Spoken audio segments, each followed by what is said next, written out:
Hello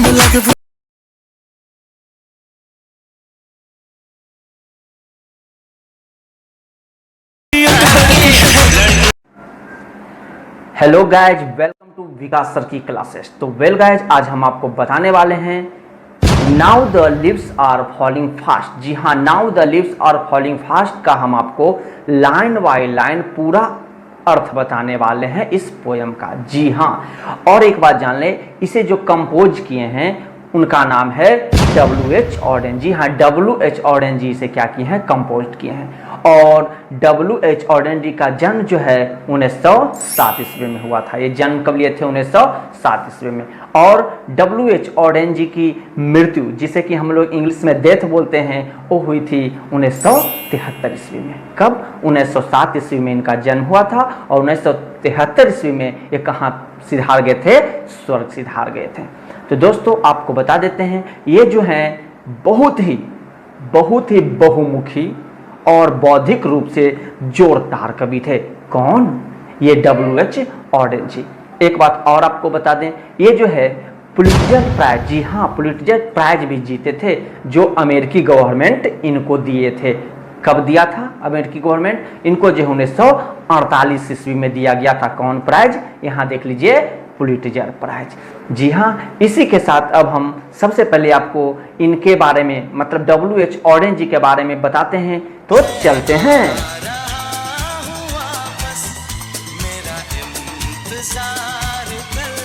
तो ये रहा आपके सामने now the leaves are falling fast. जी हाँ, now the leaves are falling fast, जिसका कि हिंदी आप लोग जानते होंगे होता है अब पत्ते तेजी से गिर रहे हैं। तो मेरे मित्रों, आप जानते हैं कि इन्हें जो कंपोज किए हैं वो हैं हमारे W.H. ऑर्डेन। जी हाँ, W.H. ऑर्डेन। तो देखिए नीचे हम आपको W.H. ऑर्डेन जी के बारे में सबसे पहले बता देते हैं कुछ महत्वपूर्ण बातें। जी हाँ, कुछ महत्वपूर्ण बातें हम आपको W.H. ऑर्डेन जी के बारे में बता देते हैं। और दोस्तों इसे बड़ा ही ध्यान से सुनिएगा, क्योंकि ऑब्जेक्टिव जो है इसी से पूछा जाता है। तो आपका जो है हिंदी अर्थ के साथ साथ आप ऑब्जेक्टिव ही जान लीजिएगा, जिससे कि ऑब्जेक्टिव आपको आपके एग्जाम में नहीं छूटेगा। तो देखिए हम सबसे अब स्टार्ट करते हैं हम। W.H. ऑर्डेन 1907। देखिए यहाँ 1907 जी आगे लिखा गया है, ये जन्म होता है, पीछे वाला मृत्यु होता है। अब देखिए W.H. ऑर्डेन जी का जन्म जो है 1907 में और मृत्यु कब हुई थी, 1973 में, जो हम पीछे भी आपको बताए हैं। ही ओन पुलिट्जर प्राइज। देखिए यहाँ पुलिट्जर प्राइज ये क्या है, समझने में थोड़ा सा आपको लग रहा होगा ये कैसा प्राइज है, हम तो और सब प्राइज सुने हैं, पहली बार सुन रहे। तो पुलिट्जर प्राइज जो है अमेरिकी सरकार के द्वारा दिया जाता है। अमेरिकी सरकार के द्वारा कौन प्राइज दिया जाता है? पुलिट्जर प्राइज दिया जाता है। तो उनको वो जीते थे पुलिट्जर प्राइज कब? इन 1948। एक ऑब्जेक्टिव देखिए यहाँ दोस्तों क्लियर हो गया है, मतलब पुलिट्जर प्राइज कब वो जीते, कब मिला उनको? तो 1948 में, मतलब 1948 में जो है अमेरिकी सरकार के द्वारा, किनके द्वारा? अमेरिकी सरकार के द्वारा उन्हें मिला क्या, कौन प्राइज? Pulitzer prize. अब आगे देखते हैं। फॉर हिज कलेक्शन, मतलब उनके संग्रह के लिए। The age of anxiety. अगर आपसे पूछ दिया जाए कि पुलिट्जर प्राइज जो है किसके लिए उनको मिला था, the age of anxiety. The age of anxiety एक ऑब्जेक्टिव यहाँ भी हमारा बन जाता है। समझिए कि पुलिट्जर प्राइज कब मिला, तो 1948 में मिला था। और किसके लिए मिला था? तब द एज ऑफ एंजाइटी के लिए उन्हें मिला था, उनके संग्रह के लिए। ये जो है इसमें बहुत सारा संग्रह था, पोयम का बहुत सारा संग्रह था, इसी के लिए उनको क्या मिला था? Pulitzer prize. किनके, कौन सरकार के द्वारा? अमेरिकी सरकार के द्वारा। कब मिला था? 1948 में। आई होप आप लोग अच्छी तरह समझ गए होंगे। अब आगे चलते हैं। He was versatile. वर्सटाइल का अर्थ समझिए। वर्सटाइल का अर्थ होता है बहुमुखी। बहुमुखी मतलब हर क्षेत्र में जानकारी होना, मतलब वो ऐसे कवि थे जिनको हर क्षेत्र में जानकारी था, जो कि बोल सकते हैं वर्सटाइल थे। वो क्या थे? वर्सटाइल थे। एंड इंटेलेक्चुअली का अर्थ क्या होता है? इंटेलेक्चुअली का अर्थ होता है बौद्धिक रूप से। जी हाँ, बौद्धिक रूप से। Vigorous poet. विगोरस मतलब जोरदार कवि थे। ही वाज अ वर्सटाइल, मतलब वो जो है बहुमुखी, इंटेलेक्चुअली बौद्धिक रूप से, विगोरस जोरदार, अ पोएट मतलब कवि थे। Verse dramatist, verse dramatist, verse छंदात्मक, ड्रामाटिस्ट नाटककार, छंदात्मक नाटककार, क्रिटिक आलोचक, ट्रांसलेटर एंड एडिटर, और क्या थे, एडिटर संपादक भी थे। Poetry to him, poetry to him, कविता उनके लिए वाज अ सीरियस गेम, कविता उनके लिए क्या था, एक सीरियस गेम था।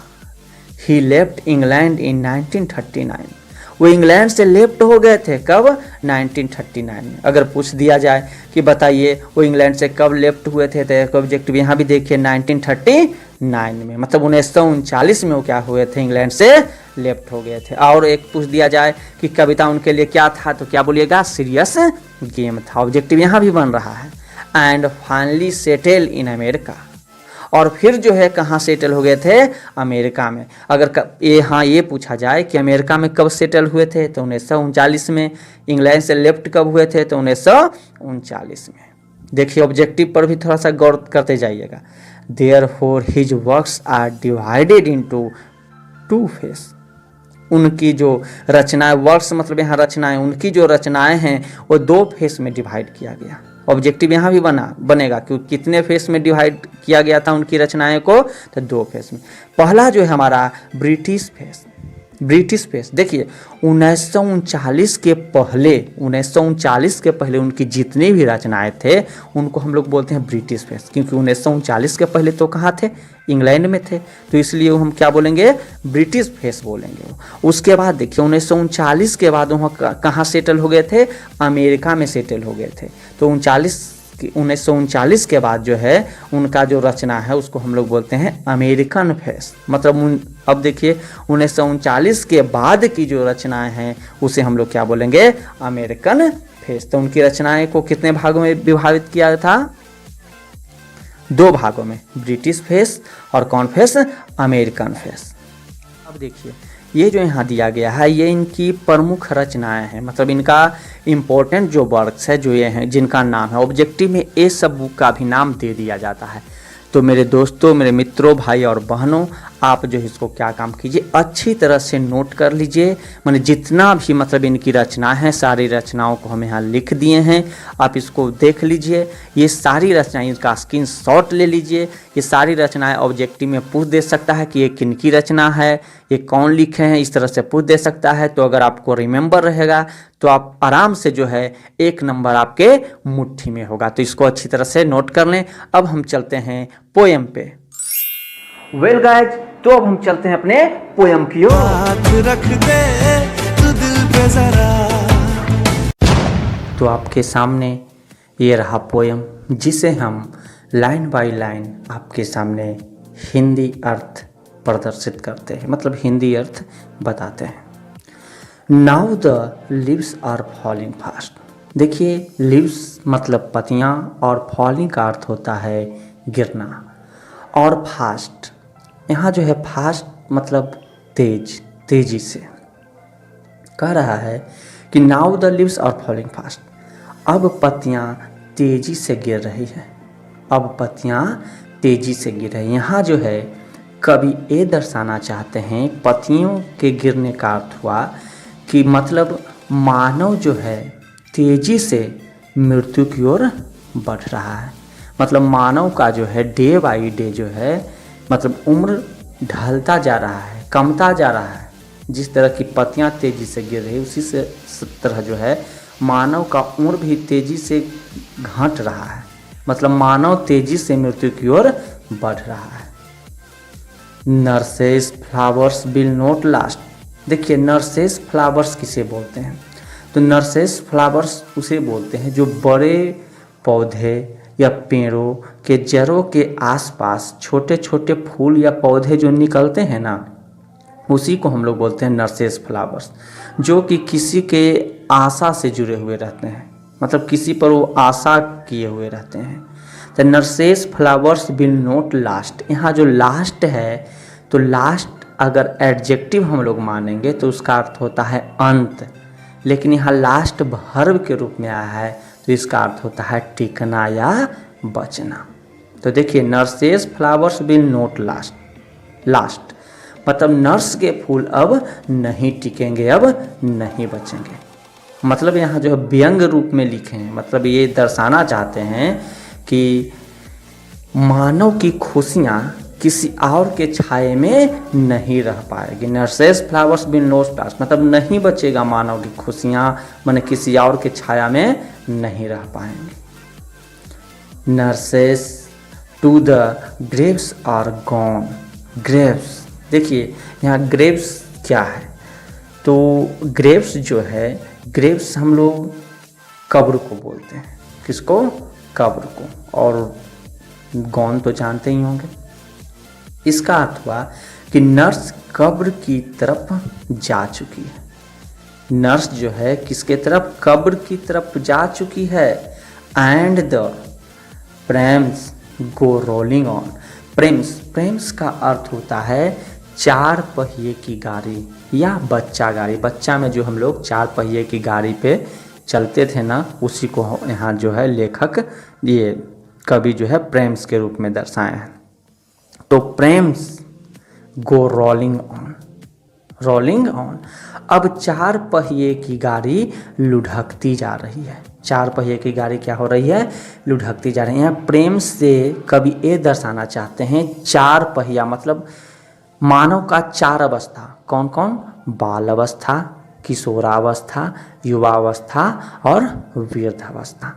मतलब ये चारों अवस्थाएं जो है क्या होती जा रही है? रोलिंग ऑन, लुढ़कती जा रही है। अब आपके सामने स्टैंजा सेकेंड। आती है तेरी जब याद बहुत आती है। इस स्टैंडा में कह रहे हैं विस्पेरिंग न्यू हॉर्स। अब देखिए, विस्पेरिंग न्यू हॉर्स का अर्थ क्या होता है? इसका अर्थ होता है मौत के यमदूत। मौत के यमदूत, या हम लोग बोल सकते हैं प्राण लेने वाला। लेफ्ट एंड राइट, दाएं और बाएं, मतलब मौत के यमदूत जो हैं हमारे दाएं और बाएं हैं। प्लक अस, हमें अलग करती हैं, हमें अलग करती हैं फ्रॉम द रियल डिलाइट, हमारी वास्तविक खुशियों से या हमारी वास्तविक आनंद से। डिलाइट का अर्थ होता है खुशी या आनंद, और रियल मतलब वास्तविक। फ्रॉम द रियल डिलाइट, हमें अलग करती है हमारी वास्तविक खुशियों और आनंद से। एंड द एक्टिव हैंड्स, और जो हमारे सक्रिय हाथ हैं, एक्टिव हैंड्स सक्रिय हाथ हैं, मस्ट फ्रीज। फ्रीज का अर्थ होता है जम जाना, स्थिर हो जाना या सिमट जाना। कर रहे हैं and the active hands must freeze, और हमारे जो सक्रिय हाथ हैं वो अवश्य क्या हो जाएंगे? स्थिर हो जाएंगे, सिमट जाएंगे, जम जाएंगे, मतलब ठंडा हो जाएगा हमारा ये हाथ। Lonely on the separate knees, lonely अकेले, ऑन द सेपरेट नीज, और अकेले घुटनों पर अलग या पृथक हो जाएंगे।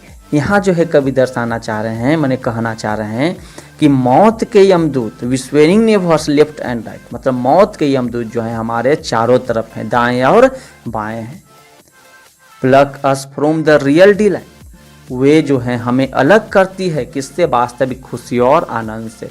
हमारी जो खुशियाँ होती है, हमारा जो आनंद होता है, हमारी जो इच्छाएं होती है, उससे मौत के दूत हमें क्या कर देते हैं? अलग कर देते हैं। And the active hands must freeze, और हमारा जो ये सक्रिय हाथ है, जो आज हम अपने हाथों के बदौलत जो इतना अपने आप पर गर्व करते हैं, मस्ट बी फ्रीज, एक दिन सिमट जाएगा, शांत हो जाएगा, ठंडा पड़ जाएगा। देखते होंगे जब किसी का मृत्यु होता है तो उसका हाथ पैर सब ठंडा पड़ जाता है, मतलब मस्ट फ्रीज हो जाएगा, और अकेले घुटनों पर अलग या क्या हो जाएंगे?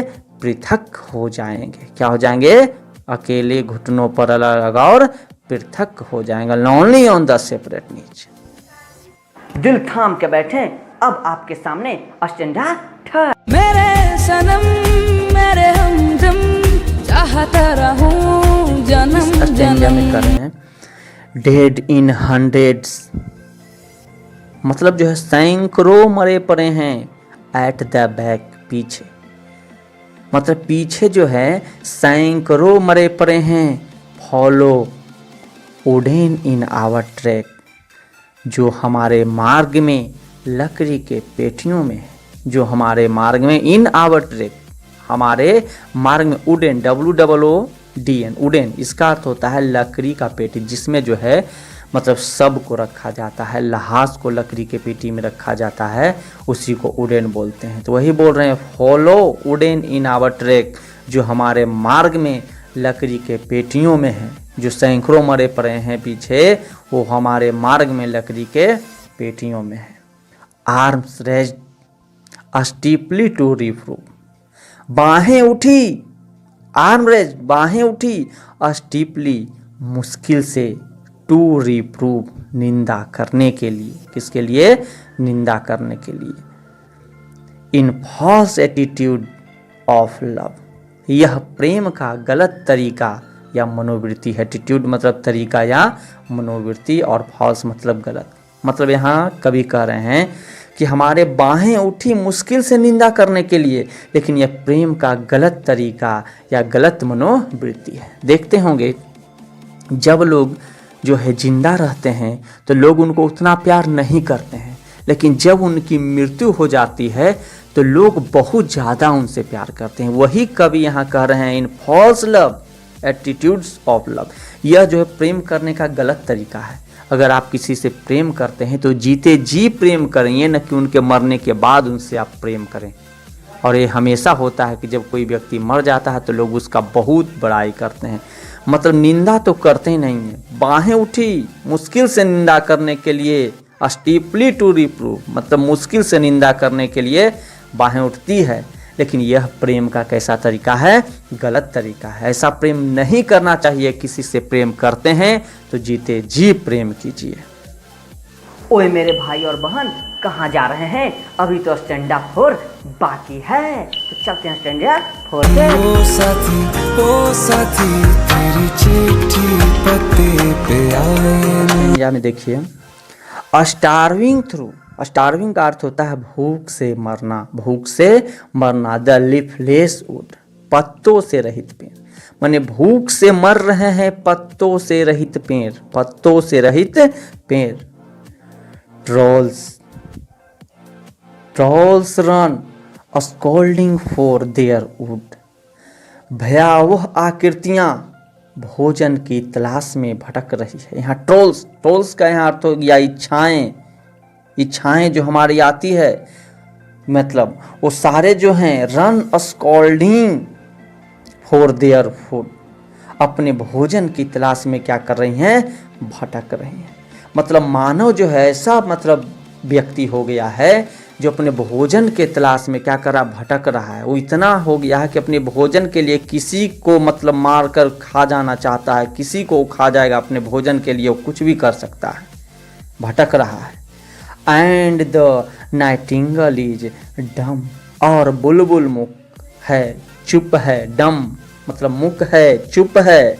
यहाँ जो है नाइटिंगल का अर्थ होता है अच्छे लोग, मतलब वो, लेकिन जो सभ्य लोग हैं, जो अच्छे लोग हैं, वो क्या हैं, डम हैं, चुप हैं, वो कुछ नहीं बोल रहे हैं।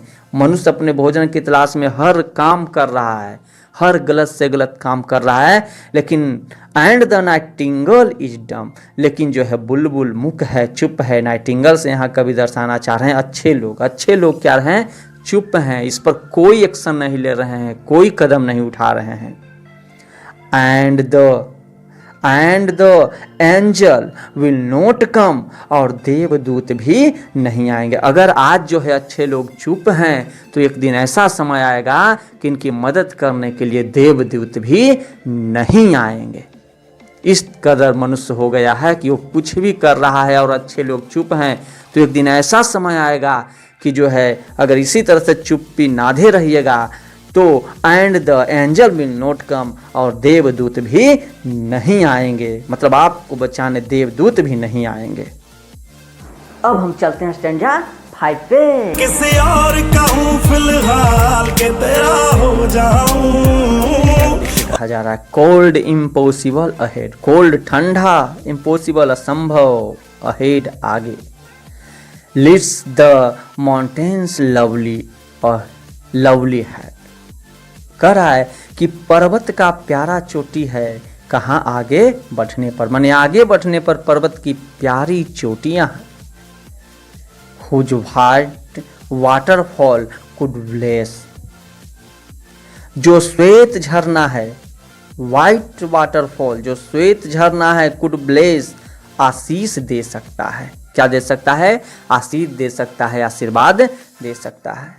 Travellers in their last stage, पथिक को अंतिम, पथिक को अपनी अंतिम पीड़ा में, कष्ट में, डिस्ट्रेस का यहाँ अर्थ हो गया पीड़ा या कष्ट, लास्ट मतलब अंतिम, लास्ट मतलब अंतिम, यहाँ जो एडजेक्टिव के रूप में आया है, और ट्रेवलर्स मतलब पथिक, मतलब जो यात्रा करते हैं, यात्री। तो travellers in their last distress, पथिक को अपनी अंतिम पीड़ा में।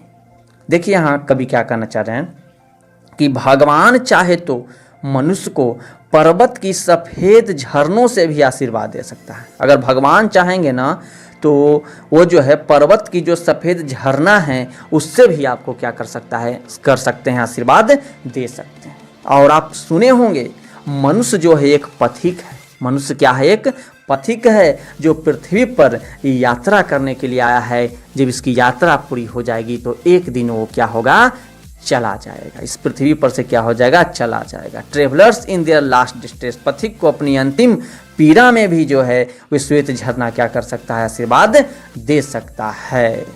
तो दोस्तों अगर जो है ये समरी, आप ये सम नहीं, अगर जो है आपको अच्छा लगा होगा तब जो है आप इसको एक प्यारा सा लाइक कर दीजिए और अपने दोस्तों को शेयर भी कर दीजिए। अब हम आपसे मिलते हैं इसके अगले चैप्टर में।